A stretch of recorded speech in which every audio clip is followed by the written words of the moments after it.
Hey everybody, I'm Jacinda Cuts. First, I want to thank God just for allowing me to even document this experience.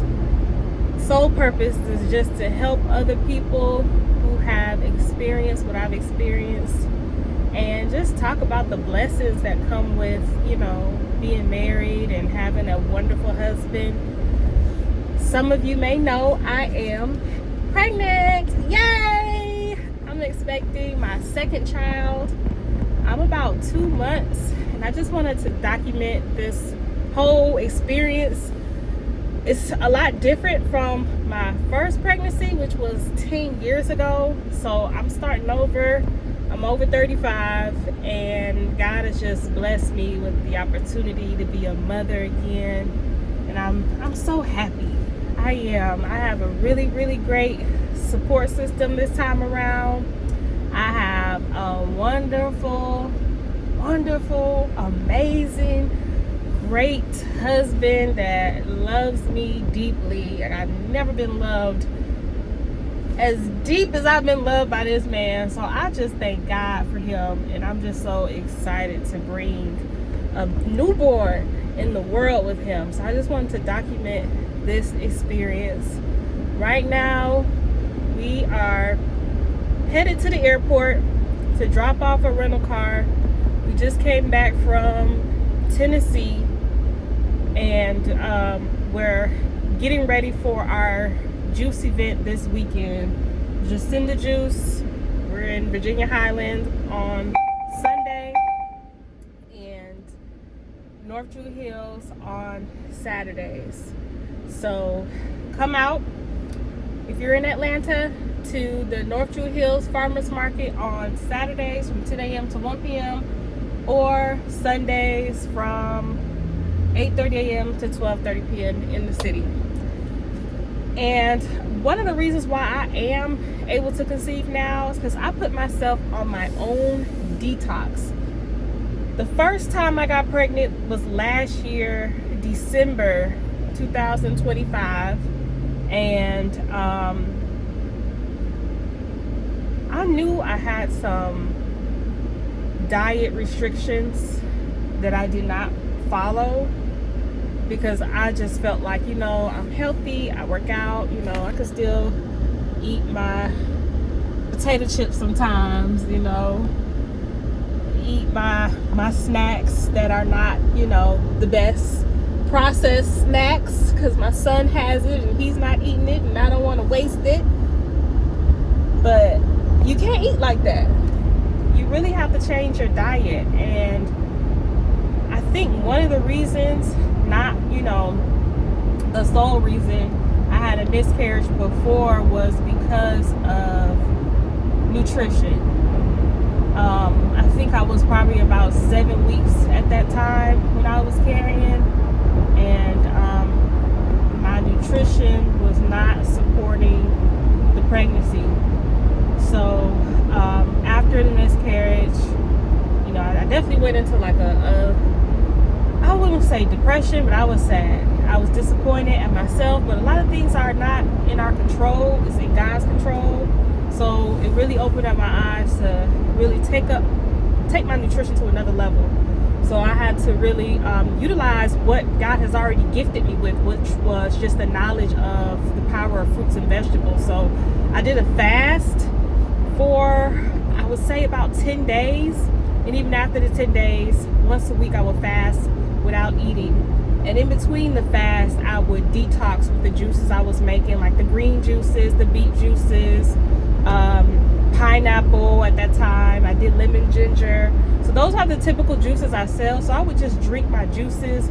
I drink a lot of different beet juices, but you have to be mindful of how much beet juice you can take, because it can impact your body negatively. It can impact your kidney. So you have to be wise on how much beet juice you drink. And I knew that already. And a lot of my juices had soursop, and I do believe soursop has helped, cleanse a lot of different things out of my body.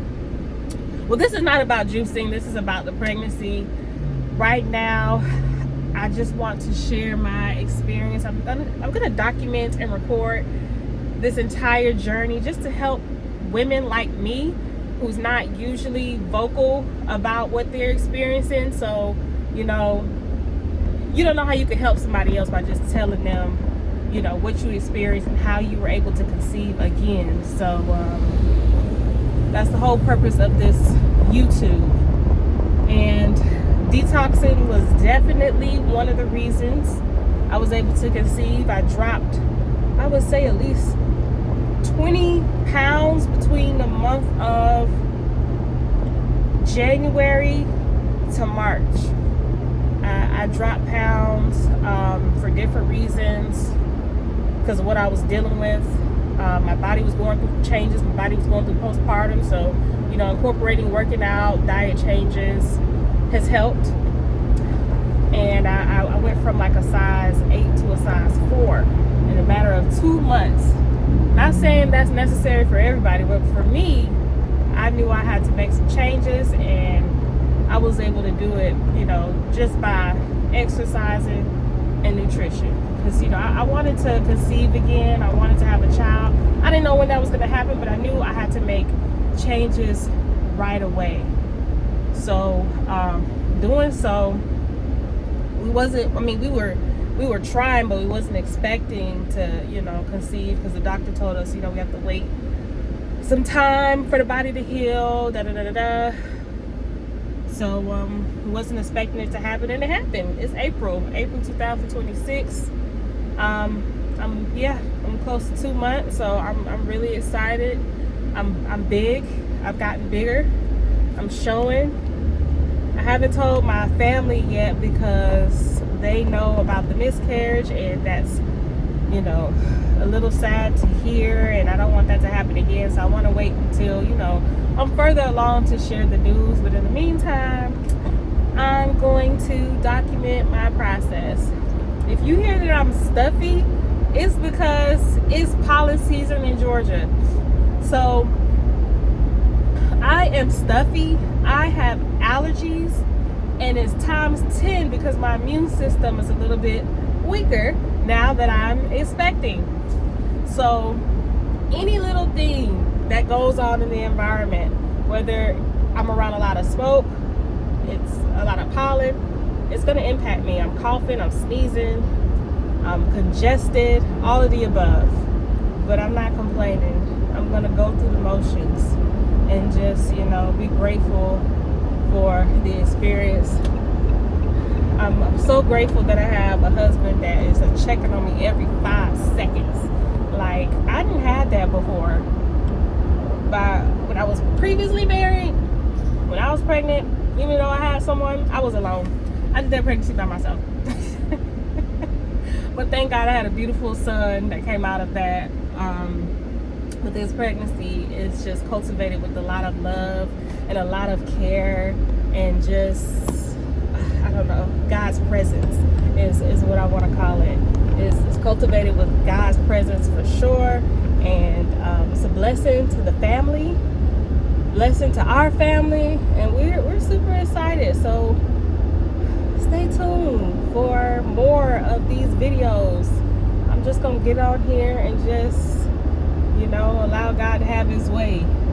Allow God to use me to help other women in the same predicament, or other couples, because it is possible. You know, it is possible to have a child after 35. I've been to the doctors, and they've said some wild things, and I had to think about different women in the Bible who had babies at 90. And you think God won't give you a baby in your 30s or 40s or 50s? So I'm just here to encourage everybody, man or female. You do the right things, make the right changes, God will bless you. You just got to get yourself prepared, and that's what I didn't do the last time I conceived with a child last year. I wasn't really preparing, but I got myself in preparation, and he sure enough blessed us with a baby on the way. So I'm excited to share. I'm going to post this video on Universal Mindshift. It's already got videos on Universal Mindshift, so go ahead and subscribe, like, share. I want to just share as much as I can, because there's a lot of stuff that's not on the internet. It's not being told by the doctors that'll help you and your your partner or your husband, you know, conceive a child. So I'm gonna catch my breath because I'm out of breath. I'm out of breath just from talking, and I'll get back on here again. Y'all have a blessed day.